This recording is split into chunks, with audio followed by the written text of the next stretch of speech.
MixedTV.tv presents the Mixed TV Southeast Tennessee Football Spotlights presented by Life Care Centers of America. Join us as we look at the upcoming 2022 season and share in-depth interviews with coaches and players. Welcome back to our Mixed TV Southeast Tennessee Football Spotlights presented by Life Care Centers of America. Today we will be spotlighting Ooltewah's football team. And just a reminder that Ooltewah athletics are sponsored by Chat Cars. With that being said, we will hop right in. Ooltewah's high school football team, they are entering their 68th season in program history. They compete in D1 Class 5A in Region 4. All-time, Ooltewah has a 48% winning percentage with 323 wins to 349 losses. Ooltewah has never won a state title in football. They are looking for their 31st winning season ever, though. They have been very successful recently. Since the turn of the century, Ooltewah is 168-89. In district play, they have struggled historically. They are right around that 500 mark with 132 wins to 144 losses. They have made the playoffs 18 times, and they are 22-18 all-time in the playoffs. They have made the state semifinals 3 times. They have lost all 3 times and have never made a state finals matchup. Looking at last season, Ooltewah went 2-8, 1-3 in the district, but that one district win was enough to get them into the playoffs where they lost to eventual state champions Knox Powell. Last season, it was a struggle offensively for the Owls. They scored 7 or less points in 6 of their 10 games. The Owls are coached by head coach James Manning, also known as Goose.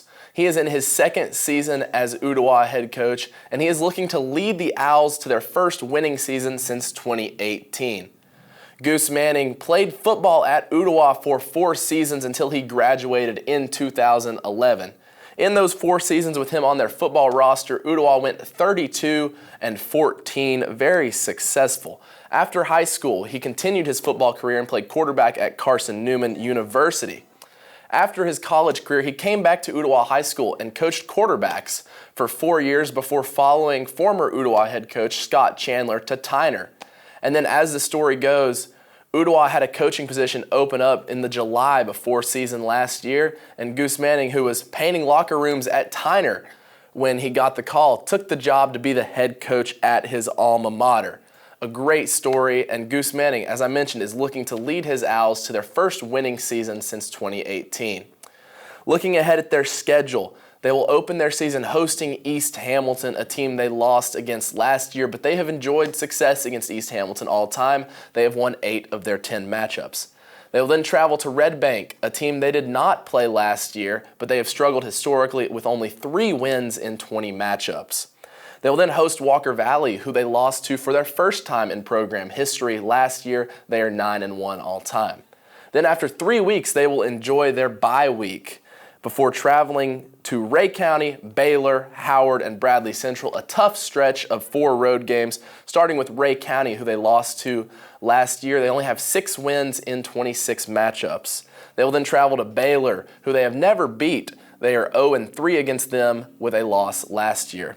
They will travel to Howard, which was their first win last year. They are 1-2 all time. And then they'll finish up their road trip with a trip up to Bradley Central, who they have played quite a few times but they have not enjoyed success. They lost last year and only have 14 wins in 35 matchups.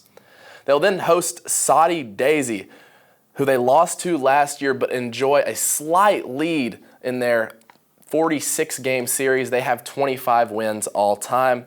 Then they will finish up their season with 2 more home games. They will host Brainerd, who they beat last year in 4 overtimes and are 8-5 all time. And they will end their season with a district matchup at home against McMinn County, who they have lost to last year and only have 14 wins. That's the rundown on Ooltewah. Now we're going to head over to Ooltewah High School to speak with their head coach. Just a reminder that Ooltewah Athletics are sponsored by Chat Cars, and you are watching the Mixed TV Southeast Tennessee Football Spotlights presented by Life Care Centers of America. Now we're going to head over to Ooltewah. We are here at Ooltewah High School, home of the Owls, joined by head football coach, Coach Manning. Coach, coming in, you were kind of thrown in the fire last year. You were hired right around this time after dead period. You didn't really get a full offseason to prepare with these guys. How has this season just been different, having a full off season, a full spring, just preparation-wise? Yeah, so I've actually been the head coach for 376 days. So it's been nice to, once we got knocked out of the playoffs and had a full kind of debrief session to talk to the assistant coaches and talk to some of the upcoming seniors and figure out kind of what we wanted this year to look like. And it's been fun. Because we got, like I said, we got a full off season in the weight room, and then we got a full June where, last year we came in July and had to reinstall an entire offense. Now we got, we had all spring to do. We got a full spring practice. We got 11 practices in. Then we got to go, the full time in June, and then, now we're into July and didn't have to restart. It's been really good for our kids. And also, outside of football, we've been able to install some culture stuff, and it's been really good for us. So can you just talk a little more sort of about the culture? I mean, obviously last season wasn't the most ideal season given this, but it was pretty good given the circumstances. But can you talk more about sort of how you've been able to build that culture back up? Yeah, so last year we put our seniors in a really tough spot, mainly because they had 3 head coaches in a matter of about 4 months. So they didn't really know where to go with it. They did a great job doing everything we asked, and tried really hard to be the cultural leaders that we needed to, and they did. They just didn't have enough time to do the groundwork on the front end, because sometimes when adversity hits, if you don't have a good foundation, that's where you slip a little bit. And they did exactly what we wanted to. Like, the record wasn't great, but we wanted to get to the playoffs and compete for a little while. And we just, we ran out of some depth and some issues we had early with COVID and things like that. And they didn't let it really, I want to say that they didn't let it tear them down. Like, they stayed. We had some trouble early, hit some adversity, and they continued to show up and battle every day. And that really set a good foundation for our guys this year. The record obviously wasn't great, but they did a good job in setting the foundation for us to start doing that this spring. So talking about some of those seniors that are leaving, a lot of really good athletes that are leaving, a lot of talented football players. Who has really stepped up? Just who are some players that have stepped up to fill the holes that have been left in the roster? So we've got our starting quarterback, A.J. Robinson, back, and then Dakota Jones, who played running back for us the last 2 years, has stepped up and really been the vocal guy that we needed him to be. A.J. is not that. He's a good leader and will do every single thing you ask, but he's not the vocal guy. And I don't, I try not to make the kids be something that they're not. And not that A.J. can't. He just isn't. He's gonna be a lead by actions type guy. Dakota stepped up and been a vocal leader. Then you got guys like Justin Willis and James Clemenson. We've challenged him, and he's done a good job. Mason Arnold, Will Bolt, and Isaac Itofi, and some of those guys that are coming back on the offensive line, and then kind of on the defensive front, have done a really good job, kind of pulling us that way. And we've got a bunch of seniors that are doing a good job, but also our sophomores last year played 10 games. A lot of the defensive sophomores played 10 games, so now I'm leaning on them heavily because they've got junior level experience. So last season, sort of on the surface, it didn't look that good, but towards the end of the season, you guys started competing. You had that big 4 overtime win against Brainerd. So what are just some positives that you guys have sort of taken from last season? Well, so we really started playing our best football at the end, and that's there's a book of excuses, and I could name a bunch, but we really started knowing who we were going to have and not being affected with any COVID stuff and school stuff and all this. By the end of the year, we kind of hit, I don't want to say our stride, because we still were 1-3 or 1-4, whatever. But the Brainerd win, we had to gut that one out a little bit. We shouldn't have been in it, but that quarterback they had played the game of his life and was throwing passes and completing passes that he hadn't completed in a while. And it was probably the hardest person to tackle that I've ever seen. So he played great, and we had to gut that one out. And then we went to McMinn and probably played our best defensive game of the year. We had 4 missing starters that we had a guy get hurt every day of that week at practice. So we didn't have AJ. We didn't have Christian Doty.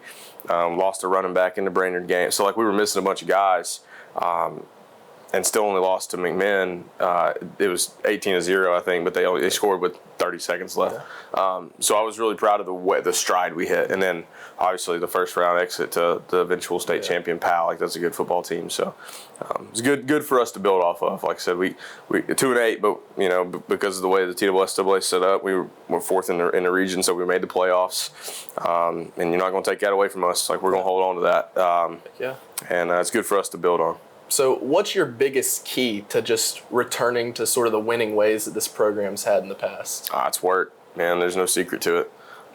Just got to get in here and work every day and try to get a little bit better, and just lean on each other, establish some culture and work. I mean, there's no secret motto to it, I don't think. I know we all try to dress it up and do our own things, but when it comes down to it, you got to get after it. So you talk about that work. We're almost halfway through summer training. Just how have the preseason workouts, the lifting, how has just that been looking so far for you guys? Good. Our guys have showed up every day and they compete. We've got them broken up into some squads, and they get points for attendance, to help with fundraising, to the actual squad competitions and stuff. And that's really fostered kind of this competitive spirit that we got going on. And like today, we didn't get to go to the 7-on-7, so we adjusted our practice schedule, went a little bit in the gym, and then played dodgeball just to flat get after it. So it's been fun, and they've handled it very well.